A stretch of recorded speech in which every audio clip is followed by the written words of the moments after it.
किसी भी रासायनिक अभिक्रिया में भाग लेने वाले अभिकारक पदार्थों के अणुओं की कुल संख्या अभिक्रिया की आणविकता कहलाती है।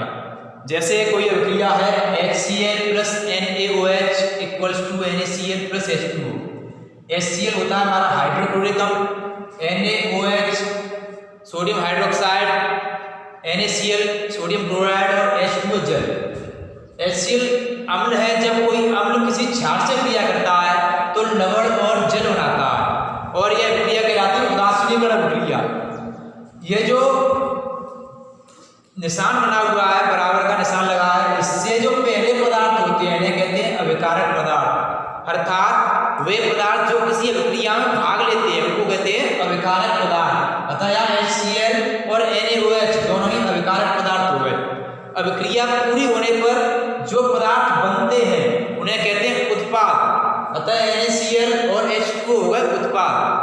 अब इस अभिक्रिया में अभिकारक पदार्थ हाइड्रोजन क्लोराइड का एक अणु और एक अणु सोडियम हाइड्रोक्साइड का है, अतः कुल अणु हो गए अभिकारकों के 2, इसलिए इस अभिक्रिया की आणविकता 2। अब के बाद अभिक्रिया की कोटि। किसी अभिक्रिया की कोटि अभिकारक पदार्थ की सांद्रता की उस घात के बराबर होती है जिसका सांद्रण परिवर्तन अभिक्रिया के वेग को निर्धारित करता है। जैसे ये अभिक्रिया है H2 plus Cl2 equals to 2HCl। इसमें हाइड्रोजन का एक अणु क्लोरीन का, 2 अणु भाग ले रहे हैं, इसलिए इसकी आणविकता हो गई 2। लेकिन हाइड्रोजन अपनी आद्यावस्था में ग्राउंड स्टेट में है, क्लोरीन भी अपनी आद्यावस्था में है। इन दोनों की ग्राउंड स्टेट होने की वजह से सांद्रता में परिवर्तन नहीं हो रहा है, इसलिए यह शून्य कोटि की अभिक्रिया है।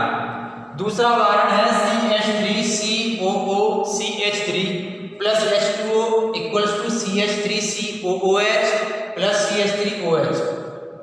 इसमें CH3COO CH3 इसकी सांद्रता की एक घात, इसका एक अणु है, एक अणु इसका आणविकता 2 हो गई, इसकी सांद्रता की एक घात का परिवर्तन होता है, अतः यह प्रथम कोटि की अभिक्रिया है।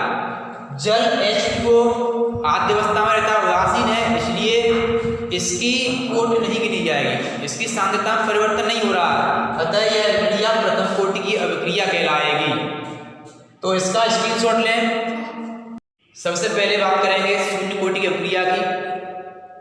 रसायन विज्ञान में कक्षा 12 में बोर्ड में शून्य कोटि की अभिक्रिया और प्रथम कोटि की अभिक्रिया ही पाठ्यक्रम में है, इसलिए केवल इन्हीं 2 अभिक्रियाओं के बारे में बताया जाता है। शून्य कोटि की अभिक्रिया वह अभिक्रिया है जिसकी दर या जिसका वेग अभिकारक पदार्थ की सांद्रता की शून्य घात पर निर्भर करती है, वह शून्य कोटि की अभिक्रिया कहलाती है। उदाहरण आप देख चुके हैं।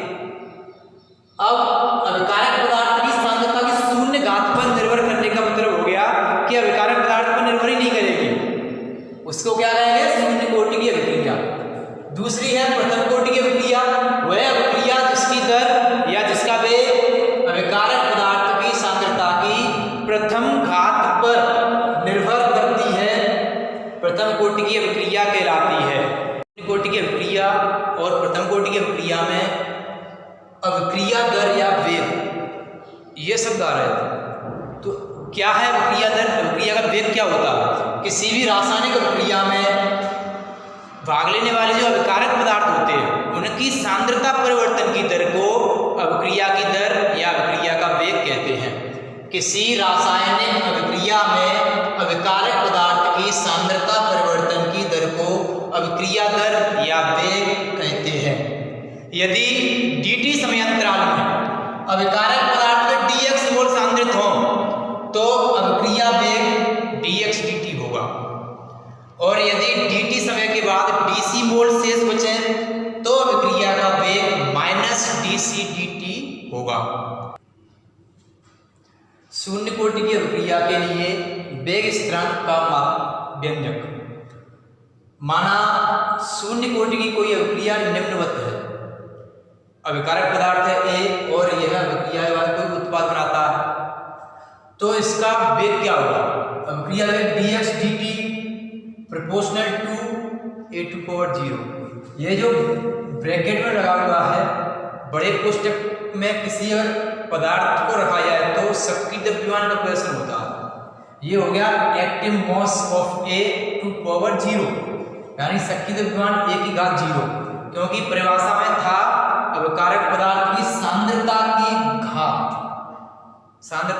पर निर्भर करता है। तो यहाँ a है और शून्य कोटि की अभिक्रिया अभिकारक पदार्थ की शून्य घात पर निर्भर करती है, इसलिए dx dt proportional to a⁴0। या इसको इस तरह से लिख सकते हैं, अनुपानुपाती नियतांक चिन्ह यहाँ आ गया k × a⁴0। अब किसी भी बेस पर, किसी भी आधार पर अगर उसकी पावर घात उसकी शून्य है तो उसकी वैल्यू a रहती है, इसलिए dx dt = k या dx = k dt हो जाएगा। समाकलन करेंगे तो समाकलन करने पर dx का समाकलन होगा x, k dt का होगा kt + c। अब प्रारंभ में जब t = 0 तो c भी 0 होगा, क्योंकि जब अभिक्रिया शुरू नहीं हुई है तो इसका कोई मूल्य नहीं बनेगा उत्पाद का, तो x भी 0 हो जाएगा और x 0 हो जाएगा तो c 0 रहेगा। तब क्या होगा, x बराबर, इसी समीकरण में c की वैल्यू होगी 0, तो बचेगा x = kt या k = x/t। अतः प्रथम जो शून्य कोटि की अभिक्रिया उसके लिए यह व्यंजक हो गया। इसके जो वेग स्थिरांक है k, इस k का मात्रक मोल प्रति लीटर प्रति सेकंड, मोल × L⁻⁻1 × सेकंड⁻1 या मोल × लीटर इनवर्स × सेकंड इनवर्स होता है। प्रथम कोटि की अभिक्रिया के लिए व्यंजक, इससे पहले हमने देखा था शून्य कोटि की अभिक्रिया के लिए व्यंजक। अब प्रथम कोटि की अभिक्रिया के लिए व्यंजक, माना प्रथम कोटि की कोई अभिक्रिया निम्न है, A = उत्पाद की बनता है कोई अभिकारक पदार्थ A और अभिक्रिया के फलस्वरूप बनने वाला उत्पाद है कोई। प्रारंभ में जब अभिक्रिया शुरू नहीं हुई अर्थात t = 0 पर अभिकारक पदार्थ का सांद्रण है a से प्रस्तुत कर रहे हैं इसको, और उत्पाद है 0, क्योंकि अभी अभिक्रिया शुरू नहीं हुई है। t समय के बाद अभिकारक पदार्थ का जो सांद्रण है a-x हो जाता है और यहाँ उत्पाद का सांद्रण भी x हो जाता है। इसे यहाँ t समय बाद सांद्रण लिख सकते हैं या साम्यावस्था में भी सांद्रण लिख सकते हैं। तो अभिक्रिया का वेग dx dt अभिकारक पदार्थ की सांद्रता की घात पर निर्भर करता है। अभिकारक पदार्थ की सांद्रता कितनी हो रही है यहाँ पर a-x, तो इसकी अब ये प्रथम कोटि की अभिक्रिया है तो a घात पर निर्भर करेगा। अब इस अनुपानुपाती चिन्ह को हटाने के लिए हम यहाँ k लगा देते हैं, तो dx dt = k a-x या dx, यहाँ इसका मल्टीप्लाई है दूसरी साइड लाएंगे, पक्षांतर करेंगे इसका तो डिवाइड हो जाएगा, भाग हो जाएगा, तो dx/a-x = k, dt का यहाँ डिवाइड है यहाँ मल्टीप्लाई हो जाएगा तो k dt होगा।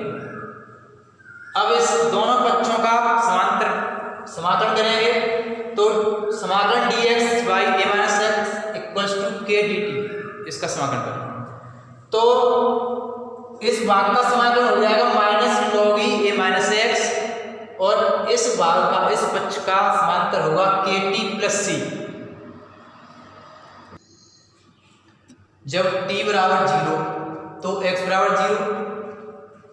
अतः समीकरण जो फर्स्ट बना था ये वाला समीकरण, इसमें x और t की वैल्यू रखेंगे तो क्या होगा, -log e a और इस x की पर हो जाएगा 0, तो a-0 = k × t की वैल्यू 0 + c, तो ये 0 हो जाएगा और यहाँ बचेगा केवल a, तो c = -log e a, इतना हो जाएगा। अब ये जो c की वैल्यू आई है, इस c का मान इसी इक्वेशन में, इसी समीकरण में फिर से रखेंगे तो क्या होगा, -log e a-x = kt -log e a। अब ये kt यहाँ log e a माइनस का है, इसका पक्षांतर करेंगे दूसरी साइड ले जाएं तो प्लस का हो जाएगा, तो ये होगा log e a - log e a-x। Log में एक नियम है कि अगर दो ऐसी संख्याओं का लघुगणक लिया जाए जिनमें भाग हो रहा है तो वो घट जाते हैं, जैसे log e m/n है तो तो इसकी वैल्यू हो जाती है log e m minus log e n। ये फॉर्मूला है log। तो इसी फॉर्मूले का यहाँ पर प्रयोग करेंगे। यहाँ ये इस रूप में है तो इस टाइप में है तो इसको हम इस टाइप में लिख सकते हैं। तो ये क्या हो जाएगा log e a upon a minus x. यहाँ t का मल्टीप्लाई है दूसरी साइड ले जाएंगे, पक्षांतर करेंगे तो वहाँ भाग हो जाएगा, डिवाइड करेंगे तो k equals to 1 upon t log e a upon a minus x. यहाँ log का आधार e है, इसको log का आधार 10 में बदलते हैं तो हमें यहाँ पर 2.303 का गुणा करना होगा 2.303 का, तब सूत्र हो जाएगा k equals to 2.303 upon t log base 10 a upon a minus x. ये प्रथम कोटि की अभिक्रिया के वेग स्थिरांक के लिए सूत्र है। प्रथम कोटि की अभिक्रिया के लिए k का मात्रक मिनट